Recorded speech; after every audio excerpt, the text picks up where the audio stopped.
कहानी की शुरुआत में हम दो मासूम मोर्मन मिशनरी लड़कियों से मिलते हैं जिनके नाम सिस्टर पैक्सन और सिस्टर बंस हैं। वो एक चर्च के लिए काम करती हैं और उनका मिशन है कि वह अपने मजहब का पैगाम फैलाएं और ज्यादा से ज्यादा लोगों को अपने मजहब की तरफ लाएं। पैक्सन की आंखों में एक अजीब सी बेचैनी झलकती है क्योंकि वह अब तक एक भी इंसान को अपने मजहब की तरफ नहीं ला सकी। दूसरी तरफ बांस ज्यादा कॉन्फिडेंट लगती है क्योंकि वह पहले ही 8 या 9 लोगों को कन्वर्ट कर चुकी है।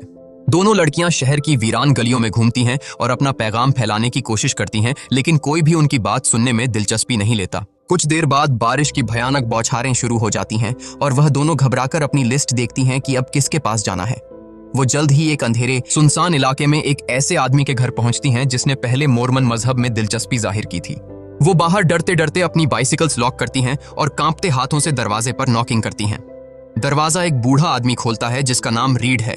वो उन्हें एक अजीब सी गर्मजोशी से वेलकम करता है और पैक्सन घबराहट में अपना याद किया हुआ भाषण सुनाने लगती है, लेकिन रीड बारिश को देखकर उनसे मुस्कुराते हुए कहता है कि वह अंदर आ जाए। वह यह भी बताता है कि उसकी बीवी भी घर में है। अंदर जाते ही लड़कियां बेचैनी से अपने बारिश में भीगे हुए कोट बूढ़े आदमी को दे देती हैं। रीड उन्हें बैठने के लिए कहकर किचन में गायब हो जाता है और कुछ देर बाद 2 सॉफ्ट ड्रिंक्स और एक धीमी रोशनी वाली कैंडल लेकर वापस आता है। वो एक अजीब सी आवाज में बताता है कि उसकी बीवी बहुत शर्मीली है और इस वक्त किचन में वह ब्लूबेरी पाई बना रही है। लड़कियां जो पाई की मीठी खुशबू महसूस कर सकती हैं, कहती हैं कि उसे भी कमरे में होना चाहिए। रीड उन्हें एक भयानक यकीन के साथ दिलाता है कि वह जल्द ही आ जाएगी। फिर वह लड़कियों से उनकी पर्सनल लाइफ्स के बारे में बहुत गहराई से पूछने लगता है। वो घबराहट में खुशी खुशी जवाब देती हैं और पैक्सन यहाँ तक बताती है कि वह दोबारा जन्म लेकर तितली बनना चाहती है ताकि अपने पसंदीदा लोगों के साथ रह सके। लेकिन फिर बूढ़ा आदमी अचानक एक भयानक रूप से अजीब सवाल पूछ लेता है कि वह एक से ज्यादा शादियों के बारे में क्या सोचती हैं।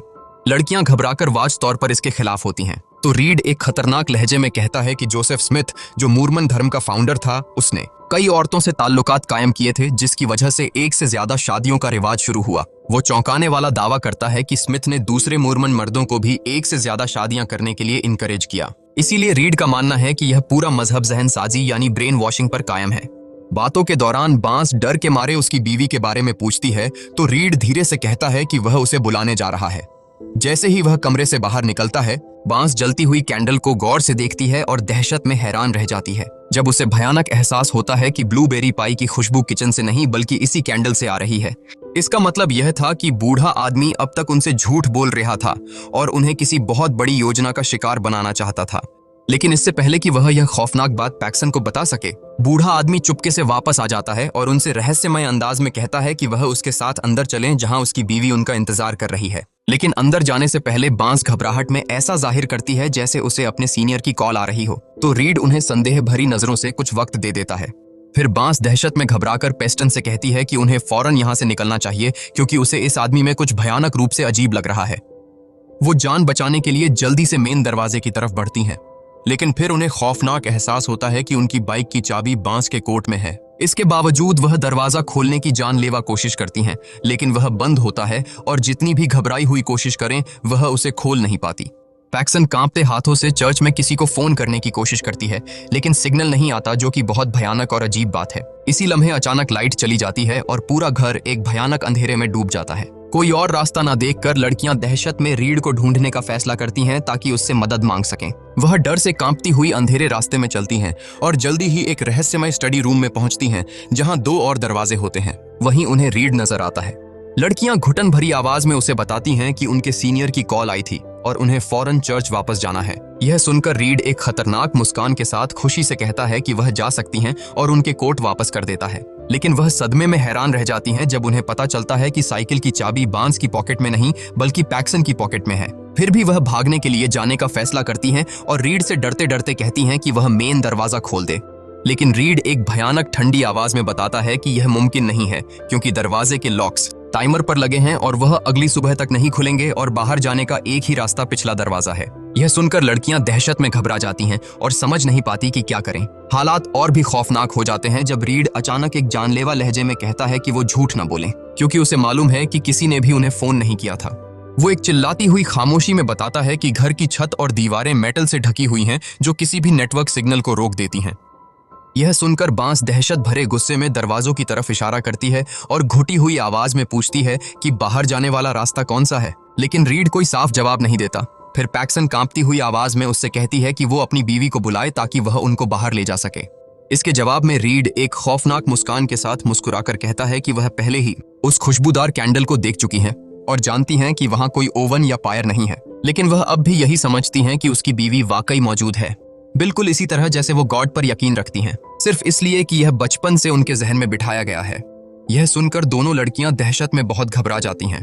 बांस डर से कांपती हुई जल्दी से स्टडी रूम के दोनों दरवाजे खोलती है, लेकिन भयानक मायूसी के साथ देखती है कि दोनों ही बाहर नहीं जाते बल्कि एक अंधेरी खौफनाक बेसमेंट की तरफ खुलते हैं।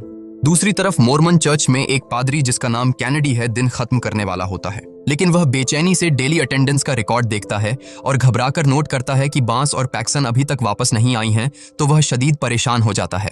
उधर रीड दुनिया के रिलीजन्स पर अपनी भयानक राय देना शुरू करता है।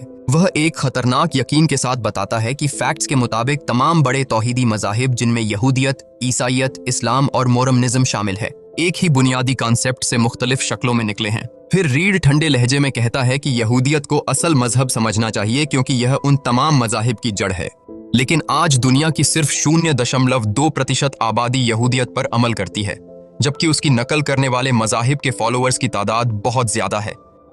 वह एक भयानक सच्चाई के साथ बताता है कि इसकी वजह यह है कि यहूदियत अपने खुदा को एडवर्टाइज नहीं करती और दूसरे मज़ाहिब की तरह कोई प्रचार करने के मंसूबे नहीं बनाती। वो यह भी अपमानजनक तरीके से कहता है कि तुम लड़कियां सिर्फ सेल्स पर्सन की तरह हो जो एक अकीदे को किसी प्रोडक्ट की तरह बेचने की कोशिश कर रही हो।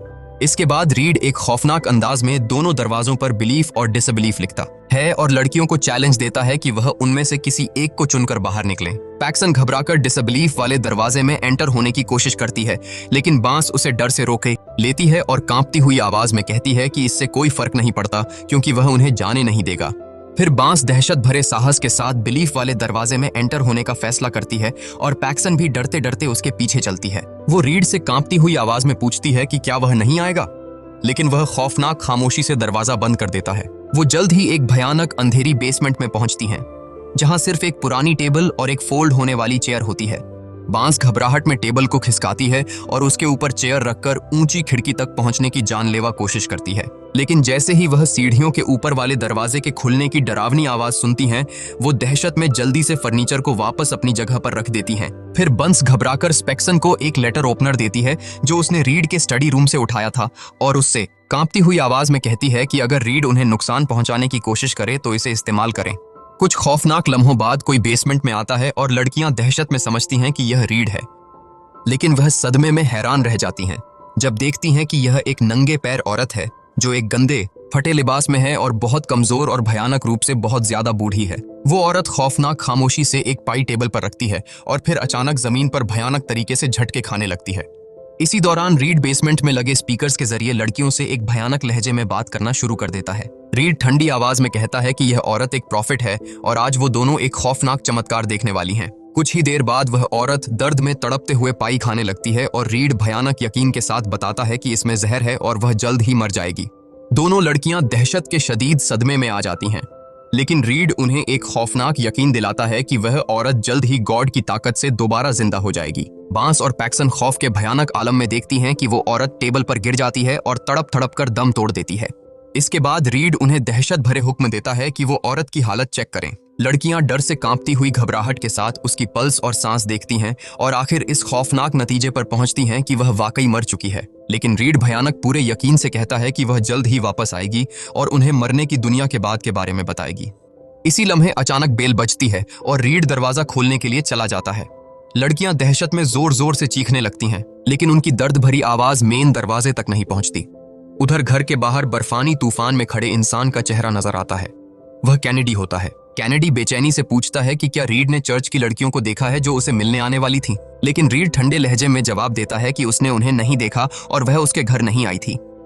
दूसरी तरफ लड़कियां दहशत में बेसमेंट के बंद दरवाजे के नीचे मौजूद छोटे से गैप से देखती हैं और एक मैच बॉक्स को कालीन पर पड़ा हुआ पाती हैं। वो घबराकर फैसला करती हैं कि कालीन को आग लगा दें, इस भयानक उम्मीद में कि धुआं कैनेडी की तवज्जो अपनी तरफ कर लेगा। बाहर कैनेडी रीड को परेशान करने पर माजरत करता है और वापस जाने का फैसला करता है, जबकि रीड उसे खतरनाक नजरों से देखता रहता है।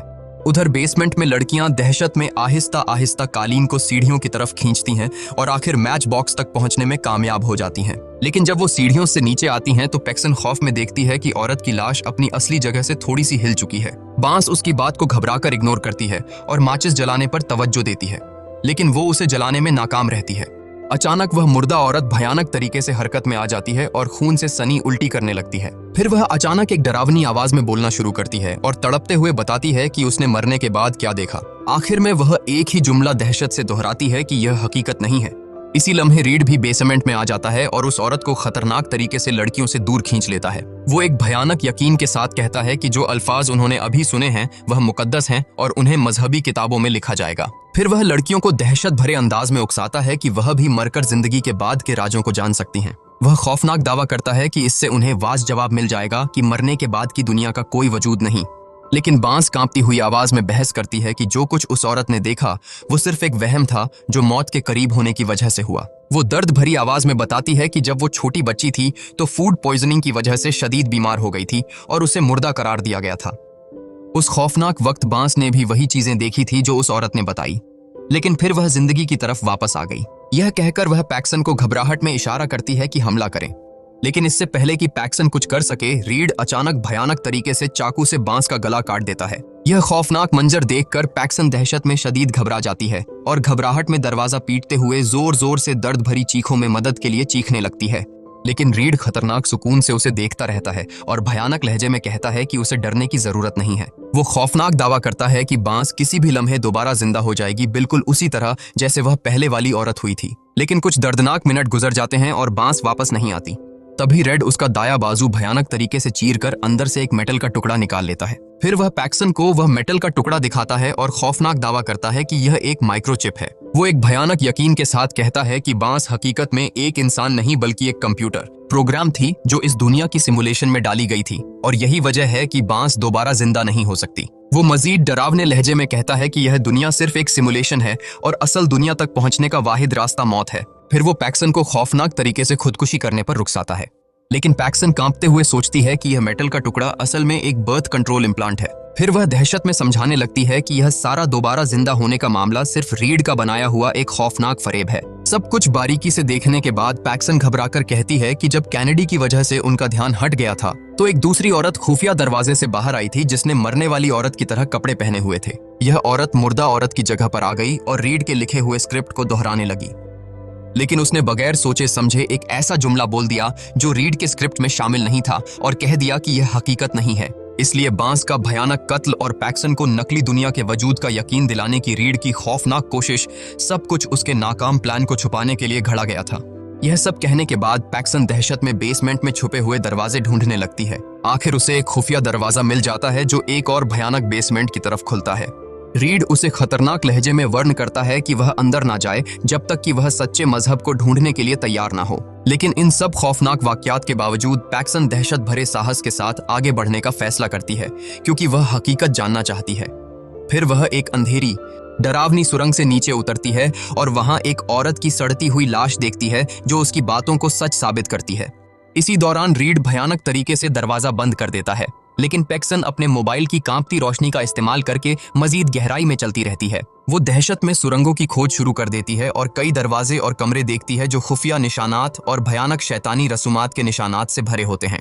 जल्द ही उसे एक दरवाजा नजर आता है जो उनकी बिग के पैडलॉक से बंद होता है और उसे उस ताले की चाबी अपनी पॉकेट में मिलती है। दरवाजा खोलने के बाद वह खौफ से बहुत घबरा जाती है क्योंकि अंदर एक ठंडा स्टोर रूम होता है जहां कमजोर भूखी औरतें छोटे पिंजरों में कैद होती हैं। इसी लम्हे रीड वहां पहुंचता है और पैक्सन से भयानक लहजे में पूछता है कि क्या अब उसे समझ आ गया है कि सच्चा मजहब हकीकत में क्या है। जवाब में पैक्सन कांपती हुई आवाज में कहती है कि जब रीड उन्हें लिविंग रूम में अकेला छोड़कर गया था तो वह दरअसल बाहर जाकर उनकी बिकल्स ले आया था ताकि अगर कोई उन्हें ढूंढने आए तो उनका कोई सुराग ना मिले।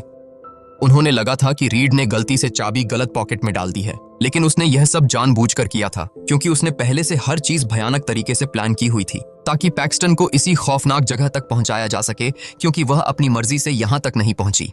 वो दहशत में मजीद बताती है कि रीड चाहता था कि वह समझे कि वो इस वक्त यहाँ सिर्फ इसलिए खड़ी है क्योंकि रीड चाहता था कि वो यहाँ हो। यानी आखिर पैक्सन को सच्चा मजहब मिल गया है और वो है काबू करना यानी कंट्रोल। यह सुनकर रीड खतरनाक तरीके से इंप्रेस होता है और भयानक मुस्कान के साथ तस्लीम करता है कि पैक्सन बिल्कुल सही कह रही है। वो खौफनाक दावा करता है कि यहाँ मौजूद कोई भी औरत जबरदस्ती नहीं लाई गई, बल्कि उनके अपने अकायद और फैसले ही उन्हें इस भयानक अंजाम तक लेकर आए हैं। इसके बाद रीड एक औरत की उंगली भयानक तरीके से काट देता है, क्योंकि उसी ने पहले उसके लिखे हुए स्क्रिप्ट से हटकर बात की थी। यह दहशतनाक मंजर देखकर पैक्सन की आंखों में दर्द भरे आंसू आ जाते हैं। लेकिन जैसे ही वह पागल आदमी मजहब पर बातें करने लगता है, पैक्सन दहशत भरे साहस के साथ मौके से फायदा उठाती है और बांझ के दिए हुए लेटर ओपनर से रीड पर जानलेवा वार कर देती है। पैक्सन जान बचाने के लिए भागते हुए एक सीढ़ी चढ़ती है, यहाँ तक कि वह स्टडी रूम तक पहुंच जाती है। वो घबराहट में जल्दी से दरवाजे के आगे एक टेबल रखकर रास्ता बंद कर देती है, लेकिन फिर उसे खौफनाक एहसास होता है कि घर के सारे दरवाजे लॉक हैं। आखिर में पैक्सन दहशत में इस नतीजे पर पहुंचती है कि बाहर निकलने का वाहिद रास्ता नीचे जाकर कोई और दरवाजा ढूंढना है। लेकिन जैसे ही वह कांपते हुए बेसमेंट में पहुंचती है, रीड भयानक तरीके से उसके पेट में चाकू घोंप देता है और दोनों जख्मी होकर खून से लथपथ जमीन पर गिर जाते हैं। अपनी आखिरी हिम्मत जमा करके रीड तड़पते हुए पैक्सन से कहता है कि वह उन दोनों के लिए दुआ करें। पैक्सन दर्द भरी आवाज में जवाब देती है कि दुआ करने से कुछ नहीं बदलेगा, लेकिन वह यह भी दर्द से मानती है कि दूसरों के बारे में सोचने और मदद करने में कुछ खूबसूरती जरूर है। इसके बाद पैक्सन आखिर दुआ करना शुरू कर देती है और रीड जमीन पर रेंगते हुए उसके सीने से लगकर रोने लगता है। इसी लम्हे रीड छुरी उठाकर पैक्सन को खत्म करने ही वाला होता है, लेकिन तभी कोई कीलों वाला लकड़ी का तख्ता भयानक तरीके से उसके सर में घोंप देता है। यह बार्न्स होती है जो अभी तक चमत्कारी तरीके से जिंदा होती है और आखिर उस जालिम आदमी को मार डालती है। लेकिन अफसोस की बात यह है कि वह भी कमजोर होकर दर्द से गिर जाती है और जल्दी अपनी दोस्त के हाथों में तड़प तड़प कर दम तोड़ देती है। इस दर्दनाक वाक्य के बाद पैक्सन रेंगते हुए ऊपर जाती है और इस पूरे घर का एक मॉडल देखती है। वो उसे गौर से देखती है और एक एयर डक्ट के जरिए फरार होने का रास्ता देखती है। पैक्सन उस रास्ते से गुजरती है और घंटों की खौफनाक अजियत के बाद आखिर इस मनहूस घर से बाहर निकल जाती है। फिर एक तितली आकर उसके हाथ पर बैठ जाती है। यह भावुक मंजर पैक्सन को उस ख्वाहिश की याद दिलाता है जो उसने की थी कि वह दोबारा जन्म लेकर तितली बनेगी और अपने पसंदीदा लोगों के साथ रहेगी। तब वह तितली रहस्यमय तरीके से गायब हो जाती है और पैक्सन को बर्फ से ढके सुनसान मंजर में अकेला छोड़ जाती है और इसी के साथ ये मूवी खत्म हो जाती है।